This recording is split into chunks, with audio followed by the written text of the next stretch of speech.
Hey there, Aubrey. How are you today? How's it going? I'm great, Lindsay. How are you? Yes, Aubrey. Oh my gosh, here's a question. Can Okay. you think of a time in your life when you were cowardly? That is a very strong word.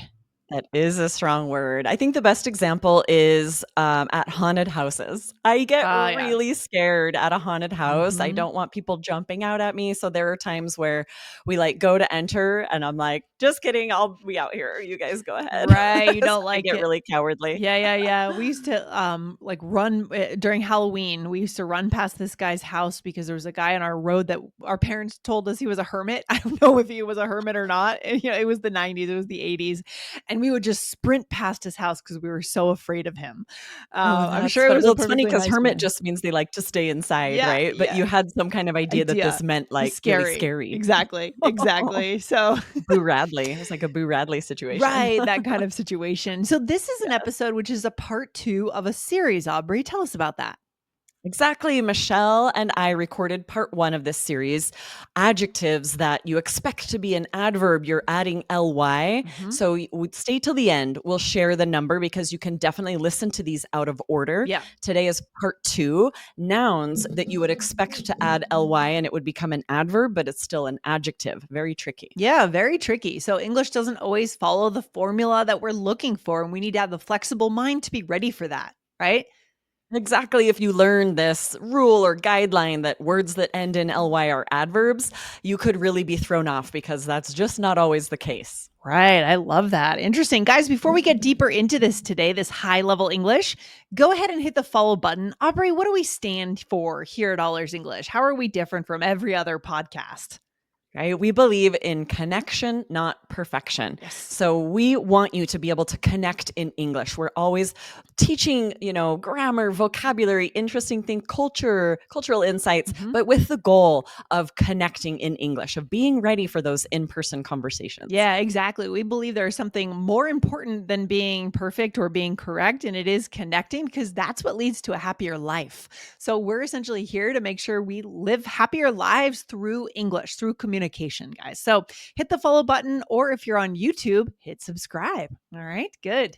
Aubrey, let's get into the first example here.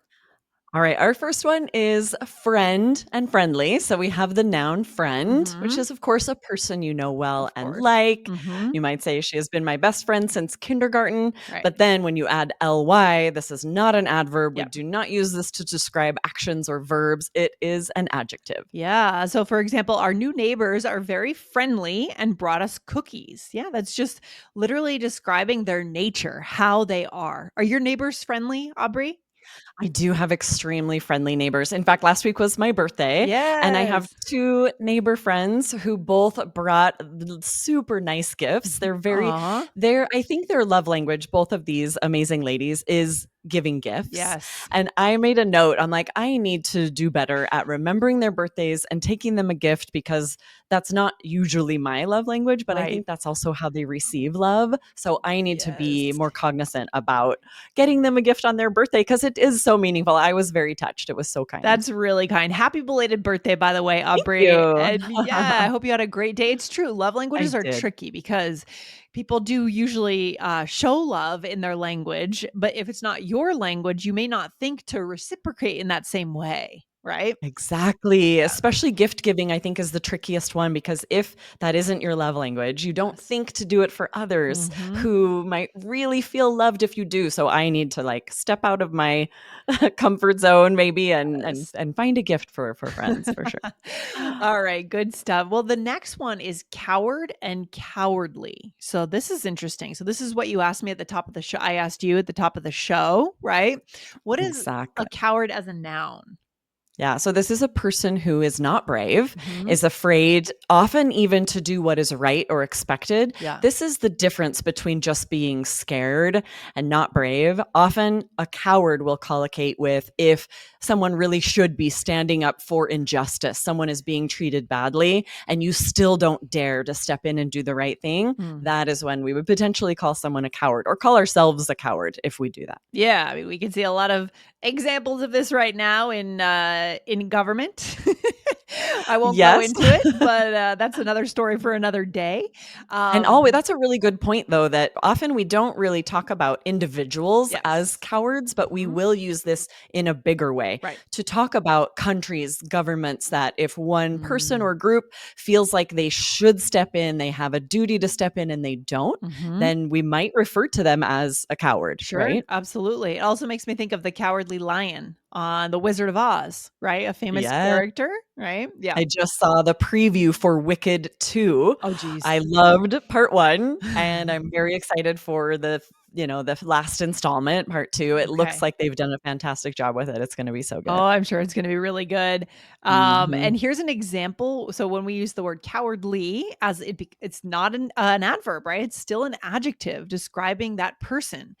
It was a cowardly act to run away and leave his friends behind, or describing the act, the thing he did, right? Exactly. So we either, it's always going to describe a noun because it's an adjective, Mhm. either a cowardly person, a cowardly act, a Mhm. cowardly government, a cowardly country. Mhm. Absolutely, right? We can describe any, often for bigger things like this as well. We would say the act is cowardly. Yes, and it can be so confusing sometimes when you see this, from the outside. I'm sure there's more nuance on the inside, but it can be very frustrating when you see this from the outside, right? Especially if you maybe are the kind of person who Mhm. would take action, Yeah. right? This is not in your nature, you're Yeah. not cowardly. So then if you see someone else doing it, yeah, I can see Yeah.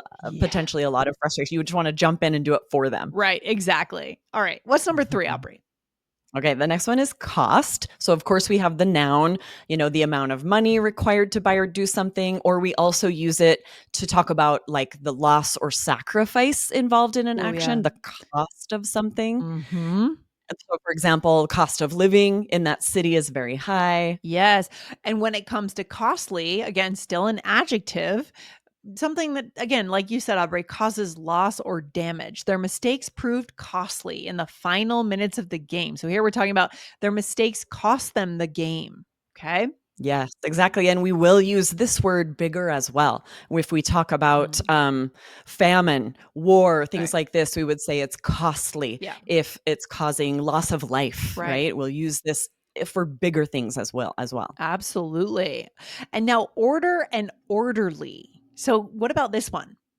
Yeah, so order, of course, is a noun. That means a state of organization or tidiness. So you Hmm. might say, she likes for things to be in order. I feel Hmm. like this is true about you, Lindsay, right? You like for things to be in order Yeah, when I'd say for the possible. most part. Sometimes, on at the end of the week, things get a little messy, but yeah, I do feel like I need a bit of that zen in my head to be able to work and focus. Things need to be somewhat in order. I can't have chaos in here.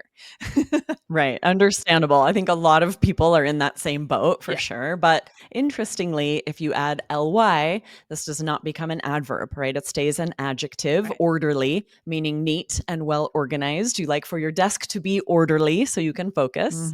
Yep, the files were arranged in an orderly manner on the shelf. What about you, Aubrey? Are you someone that can't work or focus if there's a lot of mess in your space, or are you okay? I thrive in clutter, I feel Really? like.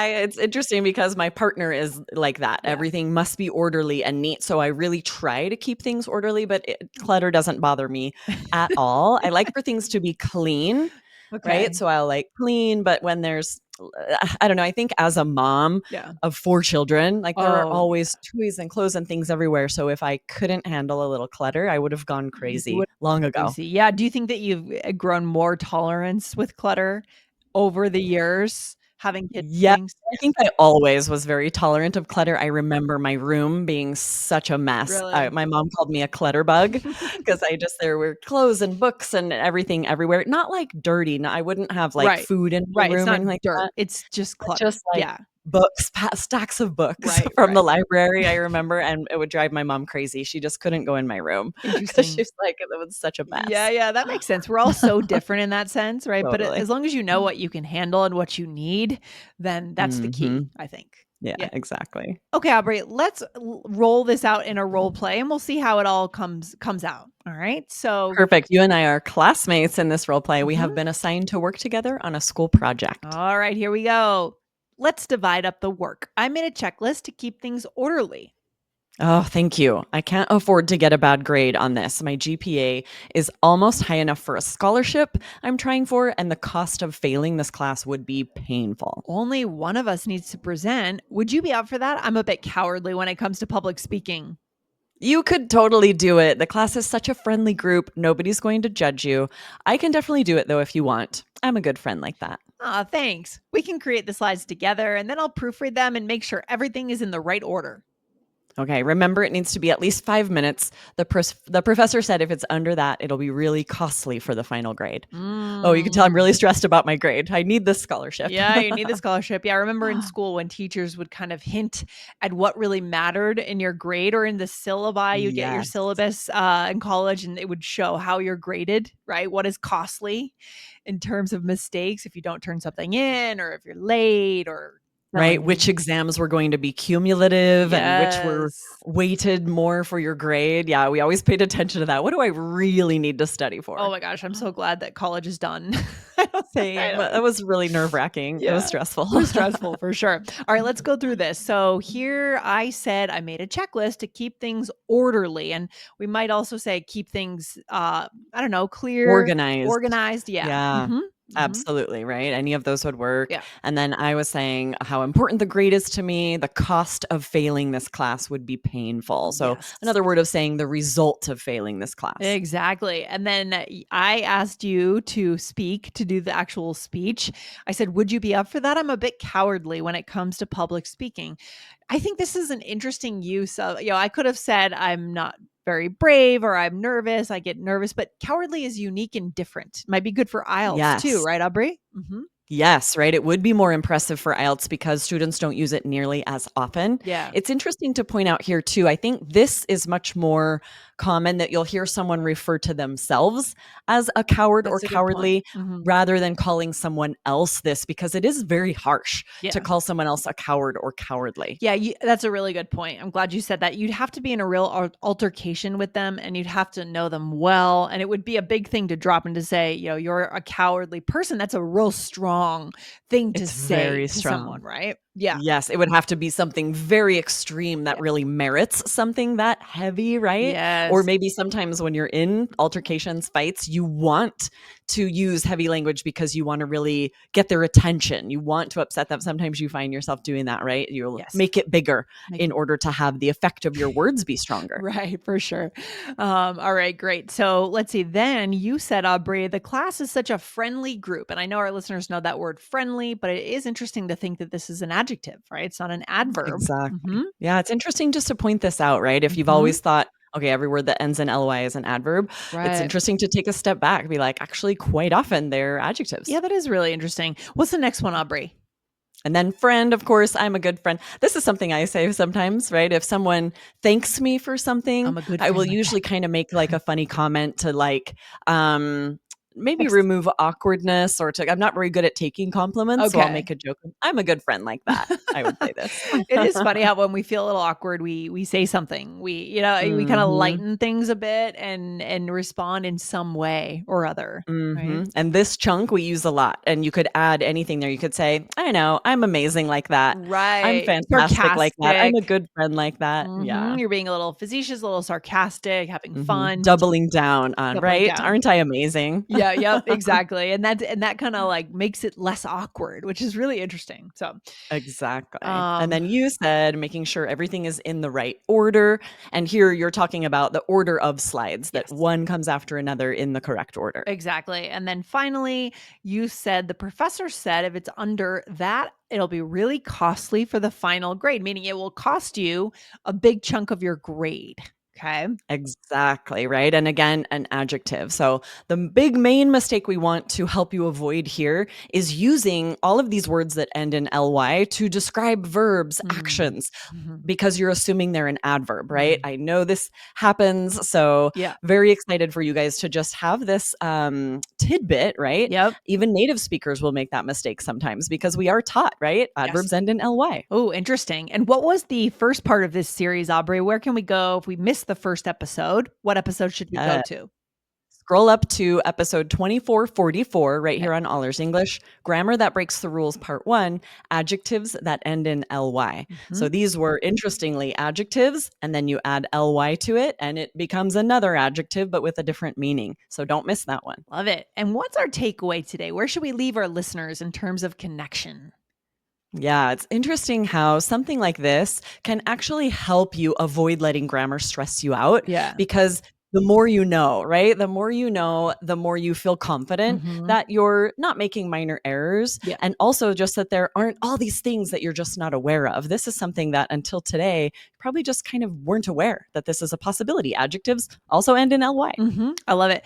The more we know, the more we can use that freedom of mind to focus on something ultimately more important, which is the connection, right, Aubrey? So Absolutely. that's why we do recommend studying grammar so that you can move on to what really matters. And I think our listeners get that. They understand that on a deep level. Good stuff. Absolutely. All So right. fun. Glad we were able to chat about this, Lindsay. Thank you for joining me. Great, Aubrey. We'll see you next time. Have a good day. Awesome. See you next time. Bye. Bye.